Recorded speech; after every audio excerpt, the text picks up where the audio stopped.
They fined me $250,000 for violations on the land I've owned for 30 years. That morning, I just went to check my fence, then found a $250,000 fine pinned to my gate for encroaching on HOA land. 30 years I've lived here, and now they call me the trespasser. What they didn't know?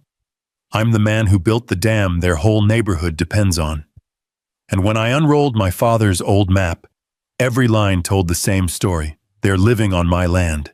Morning arrived with the kind of quiet that follows a night of clean wind. Sage and dust lay thin over the pasture. The lake below my porch held a pewter sheen. The cottonwoods along the dam whispered awake. I poured coffee, pulled on my brown jacket, and stepped into boots that know every nail in my gate. The gate is oak. My father hung it when I was 20, and I rebuilt the hinges the week I retired from the dam. The wood carries the scuffs of calves and winters and a life that never asked permission. That's where I saw it. A thick cream envelope pinned to the crossbeam with 2 thumbtacks. For a second, I thought it was a church flyer or a farm circular that drifted wrong. Then I saw the gold foil. Sunset Hills Homeowners Association. Certified mail. The font alone felt expensive enough to make a man apologize before he knew what he'd done. I pulled the envelope free and felt its weight, like it held someone else's confidence. Cows shifted in the pasture. The stock tank ticked. I slit the flap with my pocket blade. New paper smell rose like disinfectant. The first sheet snapped in the breeze. Official notice of violation. The numbers hit before the words, $250,000. They'd written it with a comma and a period, as if punctuation made it gentle. I read the rest with elbows on the gate. Encroachment on HOA green space. Unauthorized structures within setback. Non-compliant fencing previously warned. It was almost funny. I let out a short, flat laugh. The sound a man makes when he bumps the table in the dark. Because they were fining me on land I'd fenced before those houses had roofs. 30 years I've kept this place alive through drought and flood. My irrigation kept the meadow green when their sod rolled out like carpet. Trespasser, the letter called me. Heat rose slow as a kettle. I carried the packet to the tailgate.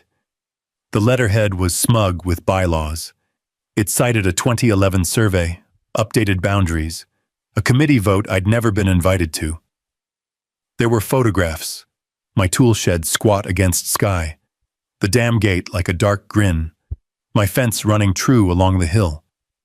Red circles around each, labels like evidence.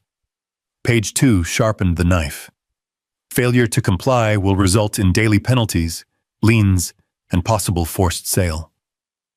Beyond the gate, the new road curled up from the subdivision, where houses sat in neat rows the color of sand.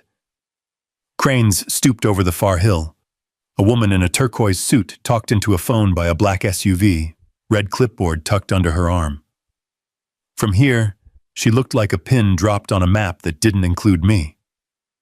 On the porch rail, a tin of my father's old survey stakes glinted. I've been retired from dam engineering 6 years, but a man never retires from measuring.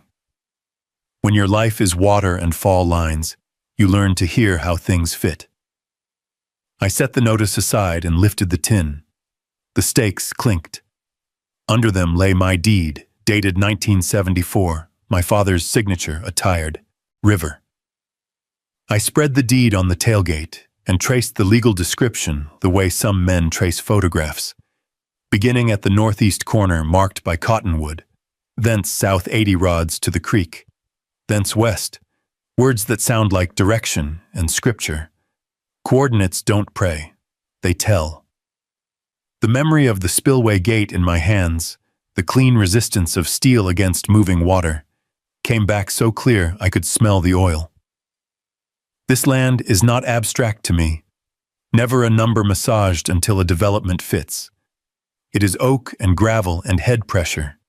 It is the difference between flood and field. I read the fine again because men repeat what they can't believe. $250,000.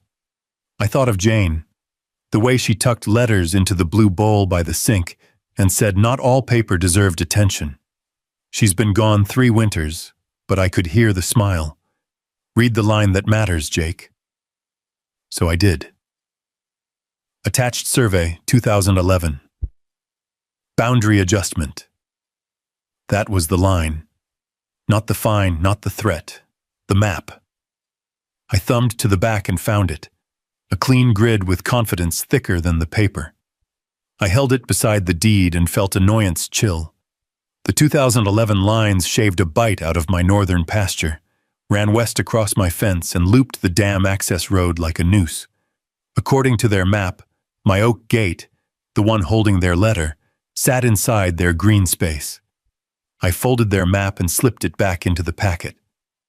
From the glove box, I pulled a leather notebook and wrote the date, the fine, and the phrase they used so casually. Forced sale. There are times a man argues and times a man measures. I know the difference. I slid the deed into its sleeve and closed the tin. The hinge clicked like a small verdict. I walked the fence east, counting posts by feel. Cedar, cedar, split oak where the bull leaned one spring. At the cottonwood, I knelt and pressed my palm to the earth where my father set the first iron.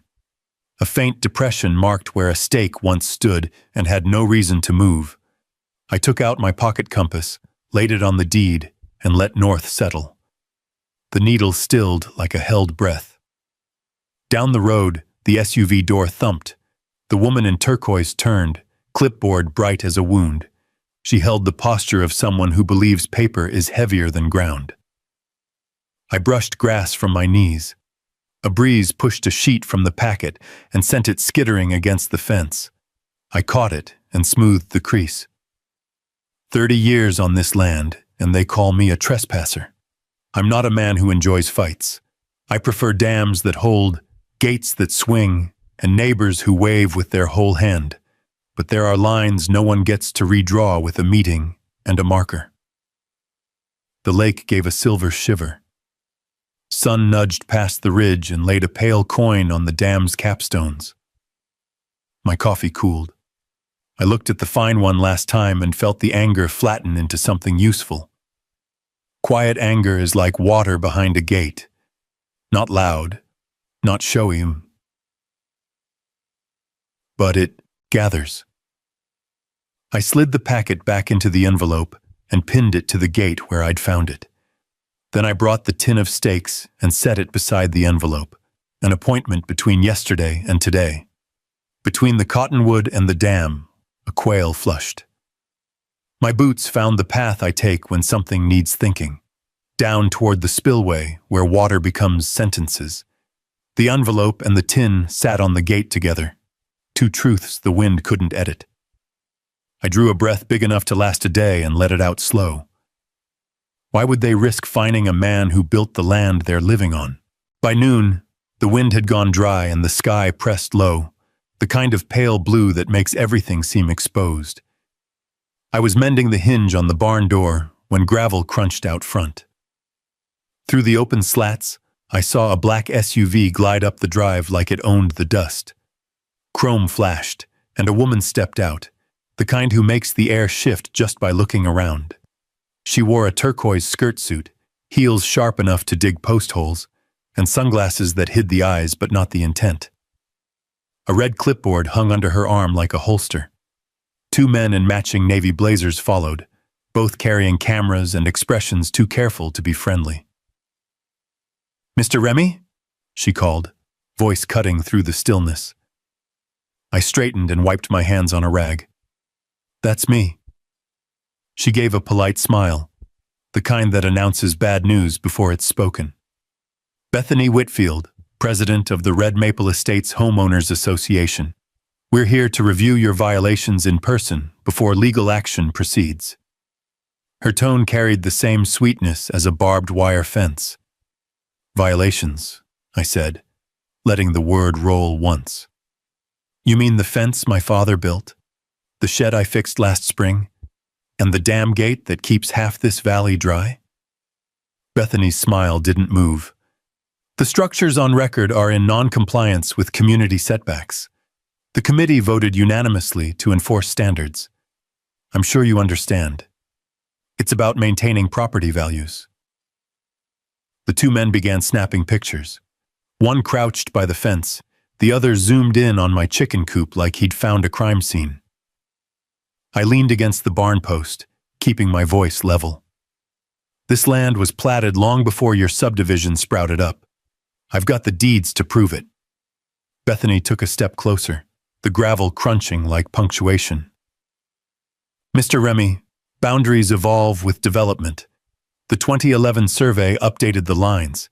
You're technically encroaching on HOA green space. That word again, encroaching, as if land could forget who held it first.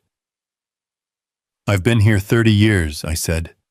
I don't recall signing away my fence line to a committee. She gestured toward the dam road behind my pasture. Your access road crosses community property. The board expects removal within 30 days or will file for lien placement. I caught a flicker of unease in one of the men's faces, young, uncomfortable. Bethany noticed too and straightened. I walked to the gate where her SUV idled. Tell me something, I said, tapping the clipboard she clutched. Who drew your lines? Our contracted surveyor, she replied briskly. All official, all verified by county records. Then I'd like to see the signatures, I said. She hesitated just long enough to let truth peek through. Then she shrugged, feigning confidence. It's all in the file, Mr. Remy. You'll receive full copies with the court summons if it comes to that. Heels clicked as she turned toward the SUV. The men followed, whispering notes. At the door, she paused and looked back at my gate. The envelope still pinned there like a dare. I advise compliance. These fines only grow heavier with time. Like guilt, I said quietly. She pretended not to hear. They drove off, dust folding behind them. The sound lingered longer than the engine. I stood by the fence a while, feeling the weight of every board my father had sunk into this ground. Out across the field, sunlight hit the dam, bright and hard. That structure had outlived storms, lawsuits, and one near collapse during the flood of '98. But this felt different. Paper storms could rot foundations faster than rain. Inside, I pulled open my old roll-top desk. Maps lay stacked beneath yellowed inspection sheets. The top one bore the U.S. Army Corps watermark and my father's neat block handwriting. Remy Ranch Holdings, Survey 1974. I spread it flat, edges curling like memory. The coordinates formed a square that wrapped the lake, the dam, and a wide strip of meadow stretching to the hill where Red Maple Estates now sat. My thumb traced the northern boundary, still marked by that cottonwood tree Ernest and I had planted after the fire. The HOA map had sliced that same line 30 feet south, stealing a piece of the lake and my access road. I felt the same quiet anger as before, but this time it carried focus. I dug deeper in the desk drawer until my fingers found cold metal, a brass compass, scuffed but steady. It had guided me through 1,000 site surveys, from frozen riverbanks to desert reservoirs. I flipped it open. The needle quivered, found north, and held. Outside, the wind lifted again, brushing dust against the porch rail. The world keeps its bearings, I thought, even when people lose theirs. Ernest's voice came faintly across the pasture. He was calling to his dog, same as every afternoon. I grabbed the map and walked toward the fence line. Ernest was already there, leaning on his cane, his hat tilted against the sun. "Afternoon, Jake," he said. "Saw the fancy car. Trouble?" "HOA," I said. "They're fining me for my own fence." He spat into the dirt. "That fence has been there since before they had pavement up the hill. I remember your old man driving those posts myself." "Bethany Whitfield doesn't care much for history," I said. "Says there's a 2011 survey that rewrote everything." Ernest chuckled low. I'd like to see the fella who took it. Probably never dirtied his boots. We stood a while, the wind carrying the smell of hay and lake water. Finally, I rolled up the map. I'm thinking I'll find out who did. Ernest nodded toward the horizon. Be careful. Folks with money draw maps to fit their fences. I smiled. And folks like me measure fences to fit the truth. That night, I cleared the kitchen table, laid out the deed beside the old survey, and wrote a note to myself in the ledger margin. If they moved the lines, they left tracks. I folded the papers back into their sleeves, turned off the light, and watched the moon cut across the dam wall. Something in that glow said the quiet wouldn't last. By dawn, I was already up, the kettle hissing low on the stove. The air held that early chill you can only find near water before the sun remembers its job. A coyote barked from the ridge, answered by the low call of a mourning dove. I sat at the kitchen table, spreading the 1974 deed beneath the soft pool of lamplight. It wasn't just paper.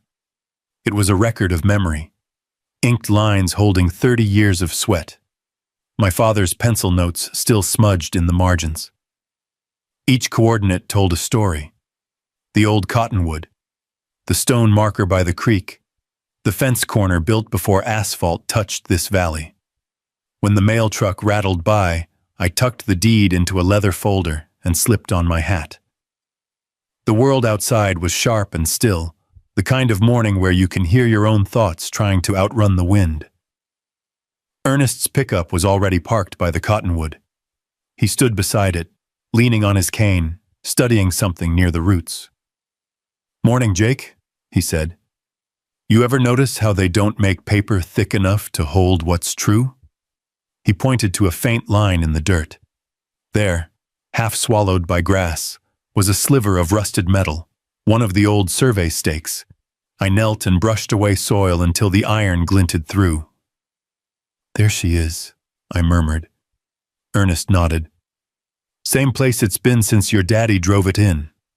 I remember we were standing right here, July heat burning our necks, and he said, 'This stake marks what a man works for, not what he borrows.'" I smiled. He wasn't wrong. We followed the fence east. Every 40 yards I'd kneel, check the line, and mark it with orange twine. The air smelled of sun on wire and old timber. Past the creek, the ground rose, and from there I could see the new mansions stacked like bleached bones above the valley. That's when the anger came back. Not loud, just steady, coiled tight behind my ribs. Those houses glittered where pasture used to run.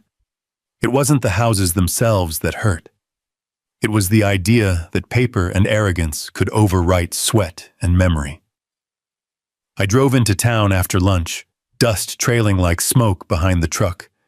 The courthouse sat square on Main, its stone facade cracked but proud.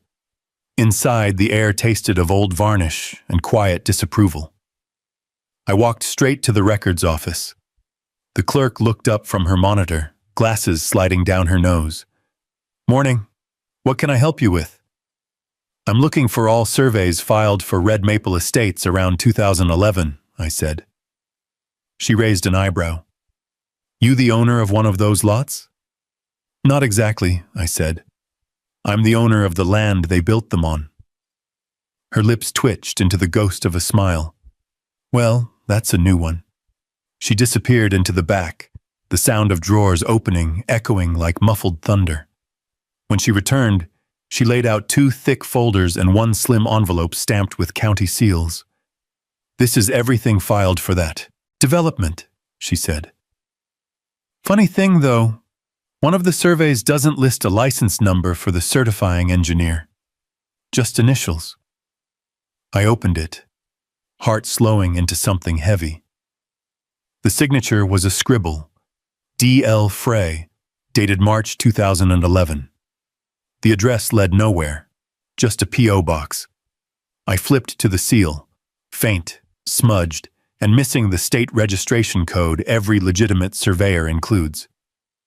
"Mind if I make a copy of this?" I asked. She nodded. 50 cents a page. I slid a dollar bill across the counter. Keep the change. Back home, I spread both maps, the forged one from the HOA and the 1974 deed, side by side on the kitchen table. The difference jumped out like a crack in concrete.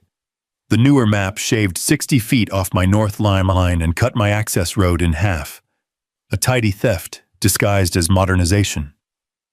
The house settled with a groan as I traced the new coordinates with a red pencil. Each stroke felt like reopening an old wound. I went outside, stood under the cottonwood again, and looked across the water. The dam glimmered under the afternoon sun, steady as always. Sometimes I think that dam and I grew old together. It had scars too, patchwork repairs from the flood years, a new sluice gate I'd welded after the county inspector called it unsafe.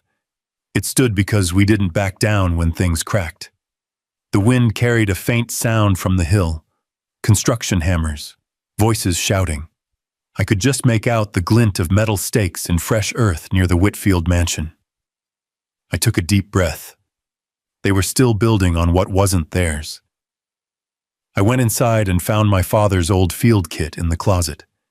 Leather cracked, tools clean. The brass compass sat nested beside a worn steel tape and a small metal detector. The sight of it brought back younger days, surveying riverbanks, feeling the satisfaction of a stake driven true. As evening fell, I sat on the porch, the kit beside me, watching the lake darken to ink. Coyotes called again in the distance.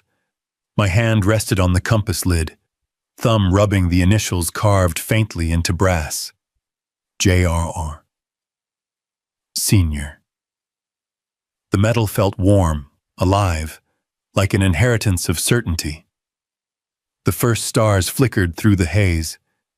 I reached for the survey papers and folded them neatly. This wasn't just about fines or fences. It was about whether truth could still stand when money tried to redraw it. A single light shone up the hill from Bethany's mansion. I could picture her inside, phone pressed to her ear, making plans that didn't include the man she thought she'd cornered.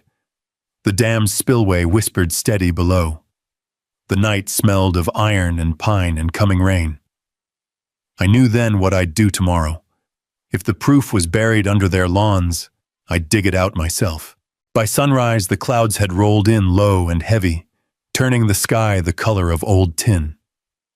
I loaded the truck bed with my father's field kit, a coil of rope, and the metal detector that still hummed like a living thing when you flicked the switch. The air felt thick with promise, or warning. When I reached the Ridge Road, the red maple estates spread beneath me like a picture in a glossy magazine. Manicured lawns, matching mailboxes, driveways wide enough for parties. But to me, the whole neighborhood looked slightly crooked, like a frame hung on a wall that no one bothered to straighten. Marcus Reed was waiting by the cattle gate at the edge of my property. He'd been a carpenter most of his life, built porches and barns from Wyoming to the Dakotas, and took up surveying part-time after his knees gave out. His pickup rattled, his coffee steamed, and his grin was lopsided. "You sure you want to poke this hornet's nest, Jake?" he asked. "I'm just measuring," I said. "Truth don't sting unless you've been lying."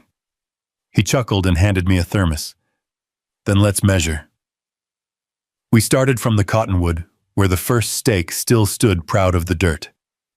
Marcus set up his modern GPS receiver, sleek black, satellite-fed, humming softly, like a distant generator. I brought out the old steel tape, because sometimes new truth needs old hands to guide it. For every reading he took, I cross-checked by sight and compass. The smell of wet earth rose as we worked, soft thuds of our boots blending with the metallic tick of the detector. Each time it pinged, Marcus knelt, brushed away grass, and exposed rusted iron capped with initials that matched the 1974 deed. "These babies haven't moved a hair," he said. "Then somebody else did," I replied. By noon, we'd reached the invisible border where the manicured estates began. A curved stone sign announced, "Welcome to Red Maple Estates, where nature meets luxury." The irony sat thick enough to taste. I parked just beyond the sign and stared across the property lines that were never supposed to be in question. One of the mansion owners, a man named Cross, waved from his front porch, mistaking us for landscapers. Marcus waved back, smile polite, eyes sharp. We stepped into the yard, metal detector sweeping in smooth arcs. Within minutes, it chirped. Marcus crouched, knife flashing silver as he dug through sod until something clanged. He pried up a corroded stake stamped Remy 74. It had been buried nearly 3 feet deep beneath layers of imported soil. He looked up. "This is your line, Jake. There are pools sitting 10 yards over it." I felt my jaw tighten. The infinity pool shimmered, turquoise like Bethany's suit, its edge bleeding right into the horizon. Beyond it, the tennis court and patio loungers stretched onto what used to be my father's field. "They built paradise on borrowed ground," Marcus muttered. We marked each uncovered stake with a red flag, bright dots against the perfect green.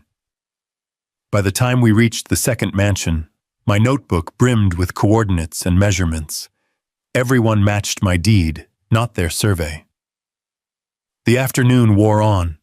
Storm clouds pressed low enough to brush the tree line. At the third property, the detector shrieked loud. We dug and found another stake, but this one had been sawed clean in half, fresh cut, too. Marcus whistled through his teeth. Someone tried to make it disappear. I stared at the clean metal edge. They knew it was here. The sky cracked then, a thunderhead rolling over the ridge, scattering birds like startled paper. We packed our gear and took shelter under the porch of an unfinished house. Rain fell hard, bouncing off the concrete like applause. "Jake," Marcus said after a while, his voice low, "this ain't just sloppy surveying. This is deliberate. Someone redrew your map and sold the story as law." I nodded. The truth fit too cleanly to ignore. "I'll find who signed it, and they'll have to answer to more than mud." When the rain eased, we went back out, boots sinking in the new slick earth. Water pooled in the divots we'd dug, reflecting the stormlight. Marcus snapped photos, each flag, each uncovered stake, each coordinate glowing on his GPS screen. At dusk, we stood on the rise above the estates, the whole valley washed gold by the breaking sun. The red flags fluttered like small defiant flames scattered across the manicured lawns. "Looks like a war map," Marcus said softly. "Not war," I told him. "Just the truth, finally showing its colors." He gave me a sideways look. "Bethany's not going to like this." "She doesn't have to," I said. "She just has to see it." That night I spread the day's findings across my kitchen table. Photos, coordinates, the original deed, the copied survey. Under the lamplight, they told a story so clear it made my pulse slow. 5 mansions sitting partially or wholly on land I owned. My fence wasn't the trespasser. Their walls were.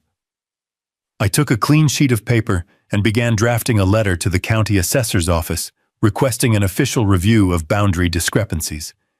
But before I finished, a thought pulled me back to the phony signature. D.L. Frey. Something about it wouldn't rest. I searched the state engineer's registry online. The screen glowed in the dark room. I typed the name, waited, and watched the list scroll. No record. I tried again. The registry returned a notice. License expired 2008. Deceased. The survey had been filed 3 years after that date. Lightning flashed outside, bleaching the windows. The truth came together in the same instant the thunder hit. The HOA's official survey had been signed by a dead man. I leaned back, heart steady but eyes burning. Somewhere up on that hill, Bethany was probably sipping wine, feeling safe behind forged lines. Tomorrow, she'd learn how wrong she was. I leaned back, heart steady but eyes burning. Somewhere up on that hill, Bethany was probably sipping wine, feeling safe behind forged lines. Tomorrow, she'd learn how wrong she was. The morning broke dry and cold. The rain had scrubbed the air clean, leaving the smell of sage sharp enough to taste. I loaded the truck with my maps, the GPS logs, and Marcus's photographs, then headed toward the subdivision. The road curled through rolling pasture before turning to new asphalt. Up ahead, the community center stood gleaming, its glass doors reflecting the pale sun. Cars already filled the lot, SUVs, sedans, and one glossy convertible parked sideways across two spaces, the kind of confidence money buys. Inside, the hall hummed with voices. People milled beneath recessed lighting, coffee cups in hand, the hum of polite outrage echoing off walls lined with framed photos of ribbon cuttings and charity events. At the front stood a long table covered in white cloth. The board members sat like a jury behind nameplates, Bethany at the center, posture immaculate. Her turquoise suit had been replaced by charcoal gray, but the eyes behind those glasses were the same, sharp, unwavering, rehearsed. Two attorneys flanked her, one typing notes into a tablet, the other whispering close to her ear. When she saw me, her lips curved slightly, just enough to look like control. "Mr. Remy," she called into the microphone, her voice calm, deliberate. "We appreciate you coming voluntarily. This meeting will allow us to clarify certain issues before legal steps are taken." I nodded once and took a seat near the aisle. Around me, neighbors watched, some curious, others cautious. I recognized a few faces from the market in town, now tight with discomfort. In every HOA meeting, there's always the same mix: the followers, the fearful, and the few who know better but stay quiet. Bethany cleared her throat. "For record purposes," she continued, "Mr. Remy's violations include fence encroachment, unauthorized structures, and improper access through community-maintained property. The fines total $250,000 pending correction." Her lawyer slid a glossy photo onto the projector screen. My dam gate, my fence, my chicken coop, each outlined in red like a crime scene. "Before we proceed," Bethany said smoothly, "do you have anything to add?" I stood slowly, hat in hand, and walked to the front. The air seemed to tighten as I set my briefcase on the podium. "I do," I said. "A few measurements, maybe a truth or two." The audience tittered, half amusement, half discomfort. Bethany's smile froze just enough to show the effort it took. I opened the laptop Marcus and I had used in the field, connected it to the HDMI cable, and clicked to the first slide. Aerial photos filled the screen, satellite images overlaid with GPS boundaries glowing red. Gasps fluttered through the room. "These," I said, "are the original property lines established in 1974, verified last week by certified GPS coordinates. Each red dot marks an original survey stake buried under your landscaped yards." Someone in the audience whispered, "That's my pool." I clicked again. The map zoomed in on the Whitfield mansion. The bright turquoise shimmer of her infinity pool sat squarely over the red outline of my property. Bethany straightened. "Mr. Remy, I don't know where you obtained these materials, but—" "I obtained them," I said, my tone quiet but cutting, "from the ground, from the same iron stakes your developer buried to hide what he'd stolen." The room shifted. A ripple of murmurs, people leaning forward, phones raised discreetly to record. One of Bethany's attorneys whispered rapidly. The other began scrolling through a legal pad, looking for a place to start unraveling this. I clicked to the next image. Marcus, standing beside the half-sawn stake, time-stamped, GPS coordinates visible. "That was taken 2 days ago," I said. "This marker was deliberately cut to erase a boundary. The coordinates match the 1974 deed on file with the county." Bethany's composure cracked. Barely, but enough to show the edge of panic. "These are unverified claims, Mr. Remy. Amateur fieldwork." "Then maybe this will sound more professional," I said. and held up a printed copy of the 2011 survey she'd cited, the one signed by D.L. Fro. According to the state registry, this man died in 2008, which makes him the only surveyor in Montana who kept working 3 years after his funeral. The audience erupted, a buzz of shock and disbelief. Bethany's lawyers jumped in, trying to regain control. "That's enough," one began, but Bethany raised a trembling hand. "I don't know where you got that document," she said through clenched teeth. "From your violation notice," I replied. "You sent it to me." Silence fell so heavy you could hear the hum of the projector fan. I looked over the crowd, faces pale, some turning toward her, others whispering. Even the ones who'd smirked earlier now avoided her eyes. Then a voice from the back broke the stillness. "Bethany, is that true?" It was one of the homeowners, a man in a golf shirt whose property sat just uphill from mine. "Did we build on his land?" Bethany didn't answer. Her hands tightened on the edge of the table, knuckles white. I turned to the crowd. "I'm not here to ruin anyone's home. I'm here because someone tried to erase mine.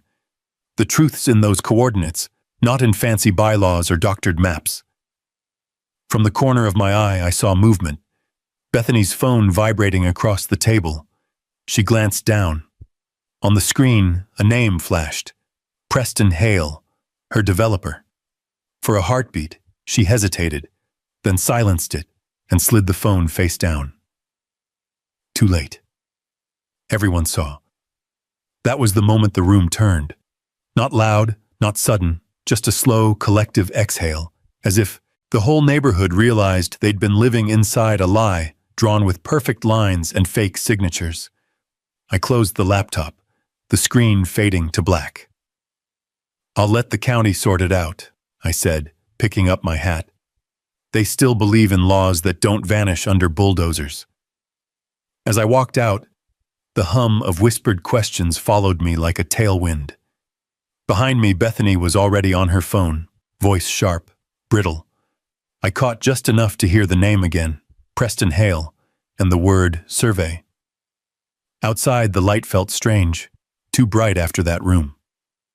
Marcus leaned against my truck, watching me approach. "How'd it go?" he asked. "Like turning on a floodgate," I said. He grinned. "Hope they can swim." The wind carried the scent of rain again, faint but building. Somewhere behind us, the doors to the community hall slammed. I didn't turn around. Some truths, once released, don't need to be watched. They just run downhill on their own. The wind carried the scent of rain again, faint but building. Somewhere behind us, the doors to the community hall slammed. I didn't turn around. Some truths, once released, don't need to be watched. They just run downhill on their own. That night, the valley went quiet. Not peaceful quiet, watchful quiet. You can always tell when people are talking about you behind closed doors. Lights stayed on later than usual up on the hill. Car headlights flashed in short bursts, and a single truck idled by my fence before creeping away. I sat on the porch with a cup of black coffee, the kind that tastes like old iron, and watched the lake catch the last of the storm glow. Somewhere beyond that water, Bethany was probably pacing her marble floors, phone in hand, calling lawyers, developers, anyone who might sew the edges back together before dawn. Marcus called just before midnight. "You stirred the hive good, Jake," he said, his voice low. "Saw 3 of their board members drive out to Hale's office tonight. Guess they're planning damage control." "They can plan all they want," I said. "Truth's already out." He exhaled through the line. "You should still be careful. Folks like that, they get desperate when their paper walls start to fold." I looked at the faint outline of my dam in the distance, dark and patient against the horizon. "That's the thing about walls, Marcus," I said. "If they're built on stolen ground, they fall easy." By morning, the clouds had rolled back, leaving a washed-out sky that made everything too bright to look at for long. The mailbox rattled when the truck went by. I knew that sound. Official paper. Sure enough, a certified envelope waited inside. County seal, return address from the district court. Inside, a notice of pending civil action. Remy versus Red Maple Estates, HOA. Attached was a summons to appear for an injunction hearing. It was happening faster than I expected. They were trying to get ahead of me, turn offense into defense. I smiled despite myself. That meant they were scared. I folded the papers neatly and called Sarah Coleman. She picked up on the second ring, her voice brisk and steady like someone who ran on coffee and deadlines. "Mr. Remy," she said, "I've been expecting your call. You heard already? The clerk's office doesn't keep secrets long in small counties. Looks like they filed a temporary restraining order, claiming you trespassed during your unauthorized surveying." "Unauthorized," I repeated. "On my land." She laughed softly. "That's why we're going to court, Mr. Remy. You have proof, and I have experience making people eat their own paperwork. Bring everything tomorrow. Original deed, GPS logs, photographs. The judge scheduled a preliminary hearing for 9. Tomorrow? Yes. Don't be late. And try not to start any more neighborhood revolutions between now and then." I almost smiled. No, promises. The next morning broke with mist crawling across the dam and a light drizzle that felt like whispers against the brim of my hat. I loaded the truck with everything Sarah asked for and headed into town. Each turn of the wheels kicked up gravel like tiny gunshots in the wet air. At the courthouse, Sarah met me on the steps. She was younger than I expected, mid-30s maybe, with dark hair tied back and a look that could sand rough edges off a man's temper. She wore a navy suit and boots that weren't afraid of mud. "You look like you brought the whole county," she said, eyeing the stack of folders in my arms. "Just the truth," I said. "It tends to weigh more than lies." Inside, the air carried that blend of disinfectant and old paper only courthouses know. We took our seats near the front. Across the aisle, Bethany sat with her lawyers, 3 of them this time. She didn't look at me, just kept her eyes on her phone. But I caught the twitch in her jaw when the bailiff called the session to order. Judge Ramirez presided, a calm man with a silver beard and the patience of someone who'd seen too many people try to twist right into wrong. He flipped through the file, glasses low on his nose. "Ms. Whitfield," he said, voice firm but even. "Your association alleges that Mr. Remy entered HOA property without authorization, damaged landscaping, and interfered with homeowners' quiet enjoyment. You're requesting a restraining order. Is that correct?" Bethany's attorney stood. "Yes, Your Honor. His actions have caused distress and confusion among residents. We ask the court to prevent further disruption while we clarify boundary discrepancies." The judge nodded, then turned to Sarah. "Counselor?" Sarah rose, calm but sharp. "Your Honor, this case is built on a fraudulent survey signed by a man who's been deceased for over a decade. My client possesses the original deed, verified coordinates, and recorded markers dating back 50 years. If anyone's trespassing, it's the HOA, onto land they don't own." The courtroom rustled, a few gasps breaking the composure. Bethany's face tightened. Judge Ramirez lifted an eyebrow. "A deceased surveyor?" Sarah handed him the document. Filed in 2011, bearing the name and seal of one D.L. Frey, whose license expired in 2008. The county registrar can confirm both the expiration and the date of death. The judge studied the papers a long moment before setting them down. "I see." Bethany's lawyer tried to recover, stammering about administrative oversight, clerical errors, and complex land adjustments. But the damage was done.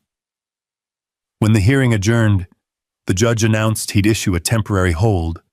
No construction, no property changes, no further fines, until a full review could be conducted. I exhaled slowly. It wasn't victory yet, but it was solid ground under my boots. Outside, the sky broke open just enough to let sunlight spill over the courthouse steps. Reporters were already waiting, local paper types with notebooks and cameras. Sarah spoke first, brief and careful, then nodded for me to follow. One of the reporters, a young woman with freckles and a windblown notepad, asked, "Mr. Remy, how does it feel taking on the entire HOA?" I looked past her to the distant ridge where red maple estates glittered in the afternoon haze. "It's not about taking anyone on," I said. "It's about setting things straight. The land remembers who listens." That night, the valley was quiet again, but this time it felt earned. I sat on the porch, rain drying in streaks across the railing, and listened to the frogs tuning up near the dam. For the first time in weeks, the anger had thinned into something else: resolve. The fight was far from over, but I could feel the balance shifting. Paper had teeth, but truth had roots, and roots, given time, break through anything. 2 weeks passed like a long inhale before the storm. Every morning I walked the fence line, tracing where red survey flags fluttered against the breeze. Each one was a scar turned into a statement. By the time the official trial date arrived, the land itself felt ready. The lake was low, the grass dry, and the air smelled faintly of iron, like something buried too long was about to rise again. Sarah met me outside the courthouse, her hands full of binders thick as cinder blocks. "Ready?" she asked. "I've been ready since they called me a trespasser," I said. "Good," she smiled, "because this is where they start playing dirty." Inside, the courtroom hummed with low tension. Every seat was filled, neighbors, reporters, even a few county officials pretending they weren't curious. Bethany sat at the plaintiff's table, flanked by her trio of attorneys in expensive suits. She looked smaller than I remembered, her confidence drawn tight as a bowstring. Judge Ramirez entered, robe sweeping the dust off memory. His voice, calm but heavy, filled the room. "This court will determine ownership and legitimacy of boundary surveys between Mr. Jake Remy and the Red Maple Estates Homeowners Association." Sarah began with quiet precision. She laid out my father's original deed, then the GPS overlays Marcus and I had documented. Each map appeared on the courtroom projector, glowing red lines against pale blue land. She explained the process, the coordinates, the metal stakes, the verification through modern satellite data. "Your Honor," she said, "these points aren't opinions. They're math. Math doesn't care about money, signatures, or HOA bylaws." I sat still, watching the jurors' eyes follow her every word. Some nodded unconsciously, as if the simplicity of truth felt like a relief. Then it was their turn. Bethany's lead lawyer, a tall man named Clarkson with hair as slick as his tone, rose and approached the witness stand where Marcus was seated. "Mr. Reed," Clarkson said smoothly, "you're a carpenter by trade, correct?" "Was," Marcus replied. "Now I'm a certified surveyor." Clarkson smiled like a snake, showing polite teeth. "Self-taught, are you?" "Certified by the state," Marcus said. "License number's right there." Clarkson waved a dismissive hand. "Let's talk about your equipment. GPS readings, satellite data, all this fancy tech. You claim these methods are foolproof?" "They're verifiable within inches," Marcus said. "That's better than the surveys your client filed." Clarkson turned to the jury. "Better than human expertise, ladies and gentlemen? Machines over men? Seems a dangerous precedent to trust cold numbers over professional judgment." Sarah stood before the objection could even echo. "Objection, mischaracterization. My client's evidence is professional judgment, backed by certified technology and state-licensed procedure." "Sustained," Judge Ramirez said. The lawyer retreated a step, clearly annoyed. "Then perhaps we can discuss this mysterious deceased surveyor. Mr. Frey, was it? Do you have proof of his death?" Sarah didn't flinch. "Filed death certificate, 2008. County record." Would you like to see it again? The courtroom chuckled softly. Bethany's face hardened. Then came my turn on the stand. Sarah guided me through the story, careful and deliberate. I spoke about my father's survey, the stakes we set, the nights spent measuring by lantern light when money was thin but pride was steady. I described the first time I saw the forged map, the feeling of holding something that stole without noise. When Sarah handed me a photo of Bethany's pool cutting across my boundary, she said, "Mr. Remy, what does this represent to you?" I looked at it a long time. "It represents forgetting," I said finally. "Forgetting where things start and end. My father used to say land isn't about ownership, it's about responsibility. They forgot that." The courtroom went quiet. Even Clarkson didn't have a retort ready. Bethany's lawyers countered with experts of their own, surveyors in suits who spoke in careful, evasive jargon. But when Sarah asked each one to verify the license number of the 2011 Frey survey, they shifted in their seats. Not one could explain how a dead man's stamp ended up on an HOA document. By mid-afternoon, the mood had turned. The air felt heavier, like the room itself knew where this was going. Then, in a twist that even Sarah didn't expect, a clerk entered and handed the judge a sealed folder. Ramirez skimmed it, eyebrows lifting slightly. "This," he said, "appears to be newly recovered correspondence between the developer, Mr. Preston Hale, and the HOA board from 2011. The room rippled. Bethany whispered sharply to her attorneys, but the judge raised a hand. "Admissible," he said. Sarah approached the bench. Inside were printed emails complete with timestamps and signatures. One line stood out bold against the ink. Shift markers to align parcels with marketing lots before inspection. Don't worry about the old deed. No one checks the dead man's math. The silence that followed was the kind that changes everything. Bethany closed her eyes briefly, the color draining from her face. Sarah turned to the jury, her voice soft but firm. "Your Honor, ladies and gentlemen, this is not an accident. It's fraud dressed in landscaping." Judge Ramirez dismissed us for the day shortly after. Outside, the late light painted the courthouse steps in amber and dust. Sarah exhaled beside me, shoulders loosening for the first time all day. "You did good in there," she said. "That email's a bombshell." I nodded, but my thoughts were still caught somewhere between anger and sadness. "Funny how lies build faster than walls," I murmured. She smiled faintly, "and fall twice as hard." As I drove home, the sunset burned crimson along the lake, the wind pushing ripples against the dam. The land was breathing again, almost like it knew it was being defended. I rolled down the window and let the cool air carry the scent of pine and wet earth. Tomorrow would bring closing arguments, but for now, the silence was mine, and it felt like victory in its earliest form. I slept lightly that night, the kind of half-rest where your body's still but your mind keeps walking circles in the dark. Every creak of the old house sounded louder than usual. The rain had passed, leaving a thin fog over the lake that swallowed the moonlight. "Somewhere out there," the dam murmured, steady as a heartbeat. By dawn, I was already awake, hands wrapped around a cup of coffee gone cold before I remembered to drink it. Today wasn't just another court date.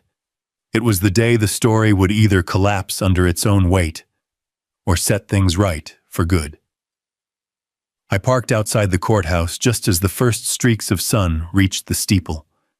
Reporters stood on the steps, microphones poised, voices crisp in the cool morning. They called out my name, but I kept walking. I wasn't here for headlines. I was here for closure. Inside, Sarah waited by the bench, flipping through her binder one last time. Her eyes were steady, but her jaw worked tight. "You ready, Jake?" "As ready as I'll ever be," I said. "Let's finish this." When the gavel struck, the room filled with a hush that carried the weight of months of tension. The jurors filed in, their faces unreadable, but something about the way they avoided Bethany's gaze told me they'd seen enough.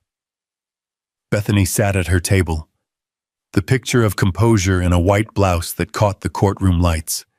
Her lawyers whispered fast, their pages rustling like dry leaves.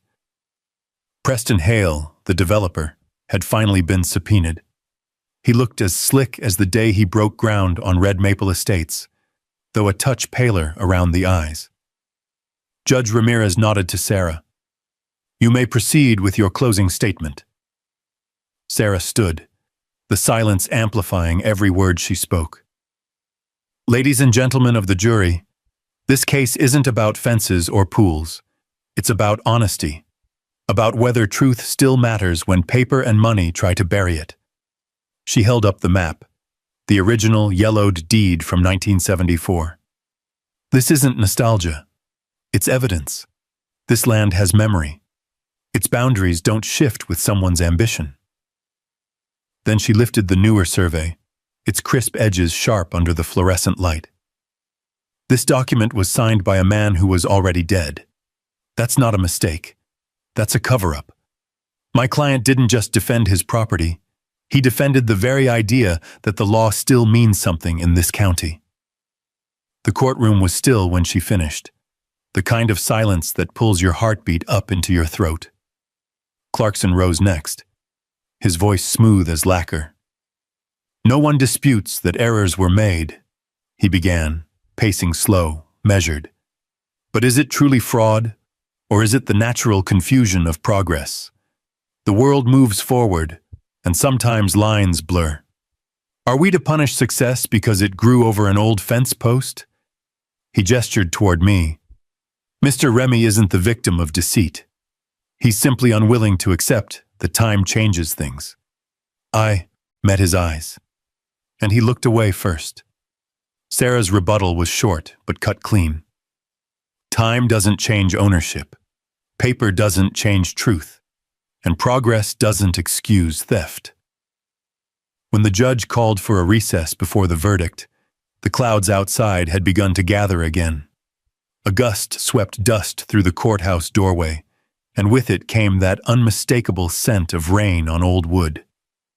I stepped out onto the steps, the world moving in slow motion, the murmurs, the shuffle of reporters, the courthouse flag snapping against the wind. Beside me, Sarah spoke softly. "Whatever happens, we've already exposed them. That's something no verdict can undo." She was right. Still, I wanted the law to say it out loud. The jury returned mid-afternoon, faces drawn but calm. The foreman handed a folded slip to the bailiff, who passed it to Judge Ramirez. He read quietly, then looked up over his glasses. "This court finds that the 1974 Remy deed and accompanying federal dam records establish lawful ownership of the disputed property. The 2011 HOA survey is hereby declared fraudulent and void." A murmur swept through the crowd. The judge's voice held steady, like Riverstone. Further, the court finds that multiple structures within Red Maple Estates were built upon land legally owned by Mr. Remy. Remedies and compensation will be determined in subsequent proceedings. For a second, nobody moved. Then the room erupted, a low rumble of whispers and the click of cameras. Sarah squeezed my shoulder once, firm, grounding. Bethany's mask cracked then, just a flicker, but enough. Her hand trembled as she gathered her papers. Preston Hale leaned in to whisper something, but she shook her head sharply, eyes fixed on the desk. The courthouse doors opened, and the first gust of rain-laced wind swept through, scattering loose sheets of paper from the tables. Dozens of pages swirled into the air, flashing white under the fluorescent lights before tumbling to the floor. One landed by my boot, the fake survey, its seal smudged and broken. I picked it up and handed it to the clerk. "You might want to file that where it belongs," I said, "under fiction." Outside, thunder rolled across the valley, echoing against the ridges. The air smelled of wet earth and justice. Reporters tried to catch me again, but I kept walking, hat pulled low, boots steady on the steps. Sarah caught up halfway down. "They'll appeal," she warned. "Let them," I said. "Truth doesn't mind the light." Back home, the rain came full force, drumming on the tin roof, washing dust from the fields. I walked out to the dam and watched the runoff spill through the gate, a clean silver ribbon cutting across dark rock. Water has its own kind of judgment. It finds the lowest point, fills it, and moves on. I stood there a long time, hat dripping, eyes on the current. The papers had fallen, and with them every lie that tried to change the land beneath my feet. By the next morning, the storm had moved east, leaving the sky rinsed clean and pale as steel. The air smelled of pine and wet dirt, the kind of smell that makes a man believe things can start over. I brewed a pot of coffee and set the radio low, listening to the morning news. They were already talking about the verdict. Words like fraud, historic ruling, and landmark case floated through the static. I turned it off before they reached my name. Peace never lasts long. By noon, 2 black SUVs rolled up the drive, tires hissing on the damp gravel. The doors opened in unison. Bethany stepped out first, flanked by her attorney and another man I didn't recognize.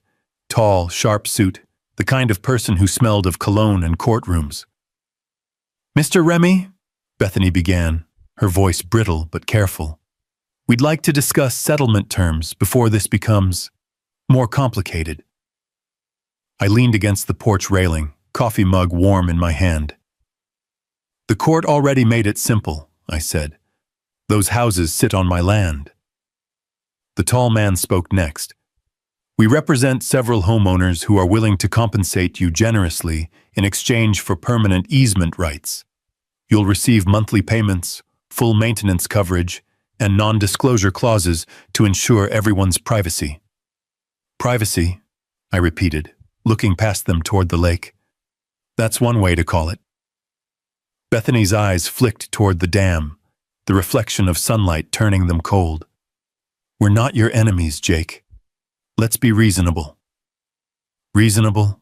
I said, keeping my voice low. "You built on stolen ground, forged papers, and called me a trespasser. I don't remember reason being invited to that conversation." Her attorney cleared his throat. "If this escalates into a damages claim, both sides will suffer. It's in everyone's interest to avoid more litigation."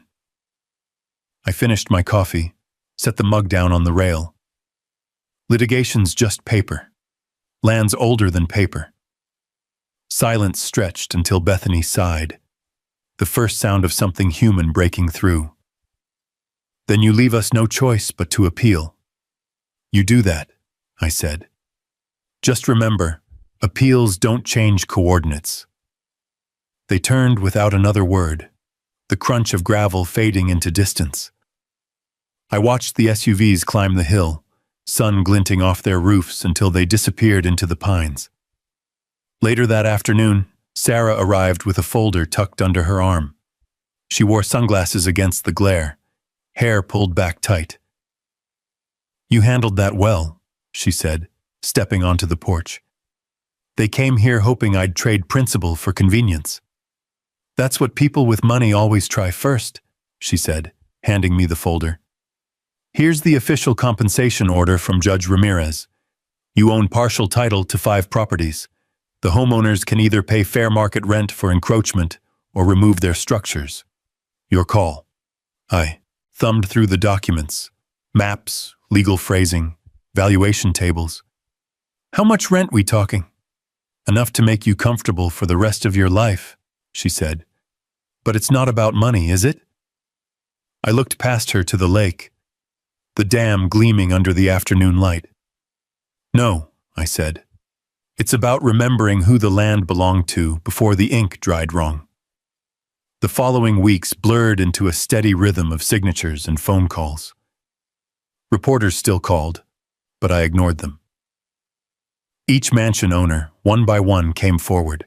some angry, some embarrassed, some almost humble. They signed lease agreements that turned me into their landlord. I didn't gloat. The truth didn't need noise. Bethany was the last to come. She arrived alone one evening, just as the sky turned gold. She stood by the gate, papers in hand, the faintest tremor in her posture. "Do you want to come inside?" I asked. She shook her head. "Let's keep this at the gate." She held out the signed lease, a yearly payment for her pool and tennis court. Her nails were perfect, but her hand shook just slightly when she passed me the pen. "I never meant for it to go this far," she said. "Preston told us the lines were clear. I believed him." "Belief's easy," I said. "It's proof that's hard." She looked down, voice soft. "I suppose the land always knew. We just didn't listen." For a moment, I saw not the HOA president, but a tired woman trying to hold a world built too fast. "Listening's free," I said. "Start there." She nodded, left the papers, and walked back to her car without another word. The taillights disappeared over the ridge, leaving only the hum of crickets and the slow ripple of the lake. That night, I sat at my kitchen table under the warm light of the old lamp. The signed leases lay stacked beside my coffee, edges crisp and final. I thought of my father, the way he'd shake his head at all this, proud and angry in equal measure. Outside, thunder rolled far off, just enough to rattle the windows. The smell of rain drifted in, mixing with the scent of pine and ink. I walked to the door and looked out over the land, the red flags gone, the fences standing straight, the dam glinting like an old scar healed clean. Judge Ramirez's words echoed in my head. Truth doesn't need to shout. It just needs to stand long enough to be seen. The verdict had turned to stone, the water to reflection. Justice, I realized, wasn't always loud. Sometimes it was just quiet endurance, the kind that kept flowing, steady as the dam I'd built half a lifetime ago. Spring came slow to the valley that year. The snow melted off the ridges in long silver threads, feeding the reservoir until it shimmered like a sheet of polished glass. The lake had its own rhythm again, and for the first time in a long time, I didn't feel like I was fighting the current. Every morning, I'd make my coffee and walk down to the water. The air would smell like pine and wet soil, the kind of scent that carries both memory and forgiveness. From the ridge above, I could see the line of houses, the ones that used to cast long shadows over my land. They still stood there, but they no longer loomed. They looked smaller now, humbled by truth and time. Bethany's rent check arrived each month, neat and punctual, her name written in careful cursive.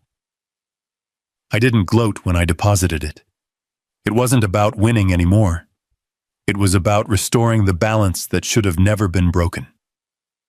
Marcus and I had repainted the boundary markers bright red, easy to see even from the road. Ernest joked that the color matched my stubbornness. Sometimes Bethany herself would walk down to the fence line, her heels sinking into the dirt, a far cry from the sharp woman who once crossed my driveway with a clipboard like a sword. She didn't say much those days, just nodded politely, commented on the weather, or asked about the dam's maintenance schedule.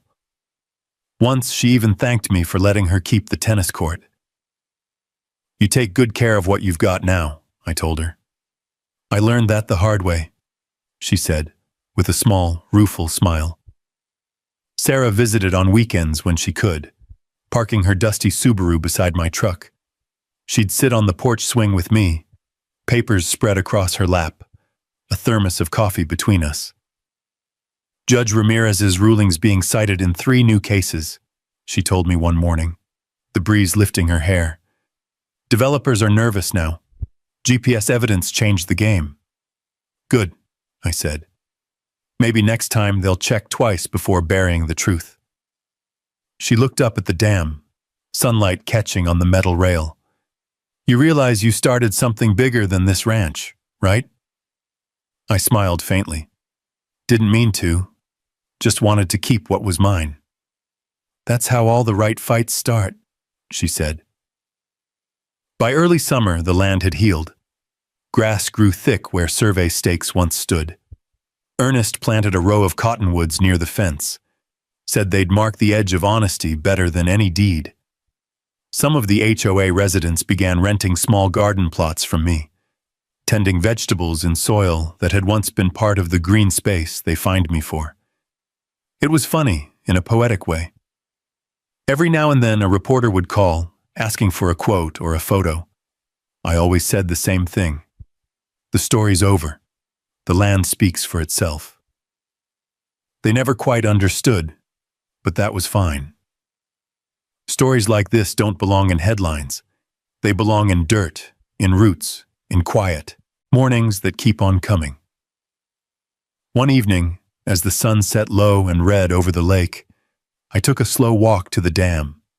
The air buzzed with summer gnats, the faint hum of power lines running along the ridge. The water shimmered bronze under the fading light.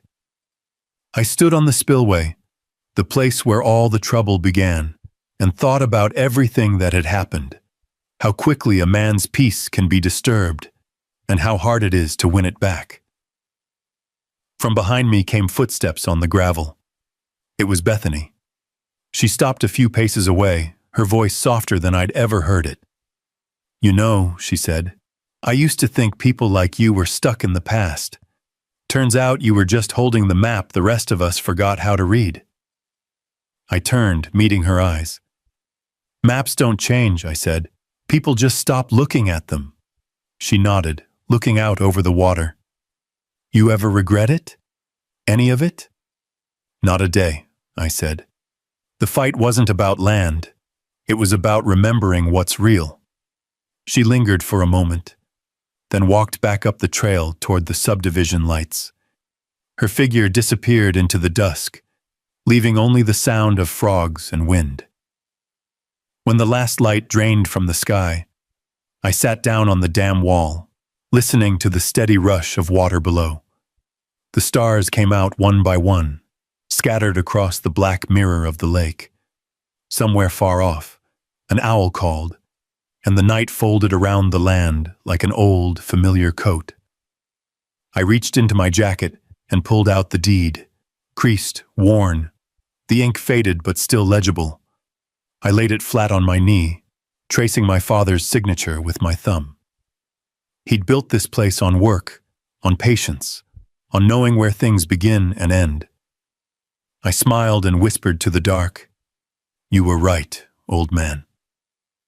Boundaries aren't about keeping people out. They're about knowing where you stand. The wind shifted, carrying the scent of wet pine and rain again. The dam groaned softly, alive as ever. I folded the deed, slipped it back into my pocket, and stood. The lake shimmered in the moonlight, every ripple a reflection of what was rightfully restored. As I headed back toward the house, the porch light glowed warm through the fog. My boots left clean prints in the damp soil, lines of truth, carved by time and stubbornness. Behind me, the water whispered against the stones, as if it remembered too. If you've ever had to fight for what's rightfully yours, you know what that kind of peace feels like when justice finally settles in. Drop a simple justice down below if you'd stand your ground too. I'd love to hear your story. And if this one hit home, stick around and hit subscribe. There are more stories of grit, land, and quiet redemption waiting right here by the lake.